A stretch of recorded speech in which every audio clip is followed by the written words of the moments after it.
In the early hours of Valentine's Day 2013, Paralympic superstar Oscar Pistorius shot dead his model girlfriend, Riva Steenkamp. Two versions of what happened in his Pretoria home that morning have emerged. Eyewitness News takes you into the house and walks you through the scenarios. The prosecution will argue that at around 3 a.m. on the morning of the 14th of February, Oscar Pistorius and Riva Steenkamp were in the midst of a heated argument. Steenkamp made her way into the bathroom and barricaded herself in the toilet cubicle, locking the door. The state will say that Pistorius followed her, walked the 7 meters towards the bathroom, armed with his gun, and shot 4 times through the toilet door. During the bail application, then investigating officer Hilton Werter told the court that the bullets were fired from 1.5 meters away and from a normal stance. He said the trajectory of the bullets was downwards towards the toilet seat and that Pistorius had on his prosthetic legs at the time. Over a year later, and with the results of forensics and ballistics tests still to be revealed, it's thought that the state may have to partially backtrack on this version. Ballistics are believed to show that the Blade Runner did not have his prosthetics on and was on his stumps at the time.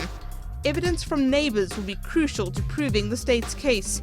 According to the indictment, some of the state witnesses heard a woman scream, followed by moments of silence, then heard gunshots, and then more screaming. Oscar Pistorius has put a version of events down under oath and he'll have to stick to it. According to Pistorius, on the night of the 13th of February at about 10 p.m, he was in bed watching TV while Steenkamp was doing her yoga exercises. They went to sleep and he woke up in the early hours of the morning and went onto the balcony to bring in the fan and close the sliding doors. He believed that while he was outside, and unbeknown to him, the model must have slipped into the bathroom to relieve herself. The Olympian says he then heard a noise in the bathroom and realized someone was there, an intruder.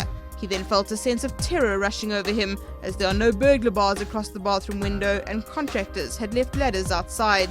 Pistorius says he did not have his prosthetic legs on at the time, but he does have mobility on his stumps. He grabbed his 9mm pistol from underneath his bed and on the way to the bathroom screamed at the intruder to get out of the house and for Steenkamp to call the police. He insists the room was pitch dark and he thought his girlfriend was in bed. Once inside the bathroom, he noticed that the window was open and that there was movement inside the toilet cubicle. Filled with horror and fear, a sense of vulnerability and duty to protect Steenkamp, he fired shots at the toilet door. Steenkamp didn't respond when he shouted at her to call the police, so he backed out the bathroom in the dark. Only when he reached the bed did he realize that Steenkamp was not there, and it dawned on him that it could have been her inside the cubicle. He rushed back to the toilet, couldn't open the door, rushed back to the bedroom, opened the sliding door to the balcony, and screamed for help. It was then that he put on his prosthetic legs, switched on the lights, and bashed down the toilet door with a cricket bat. He found the key on the floor, unlocked the door, and found Steenkamp slumped over, but alive.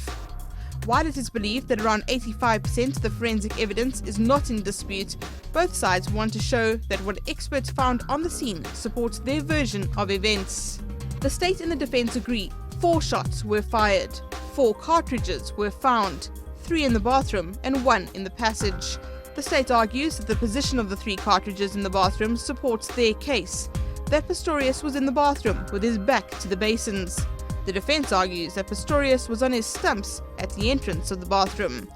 The state argues that firing 4 shots is evidence of intention to kill.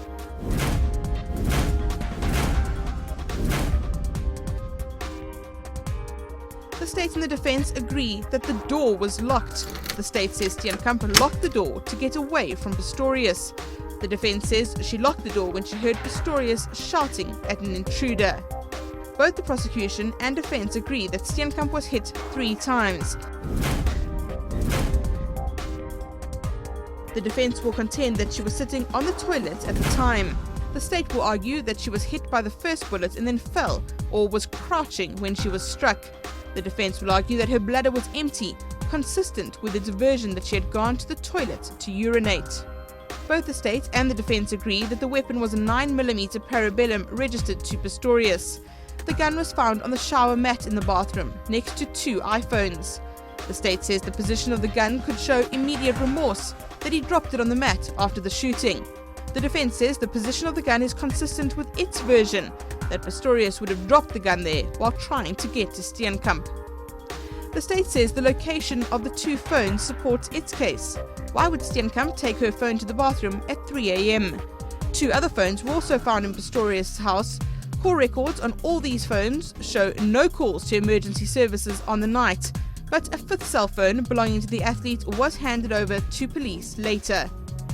The state and the defense agreed that a bloody cricket bat was found in the bathroom. The bat was used to break down the door, not attack Steenkamp, as initial media reports suggested.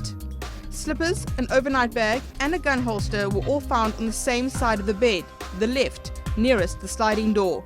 The defense argues that on the night, Pistorius slept on the left because he was struggling with a shoulder injury.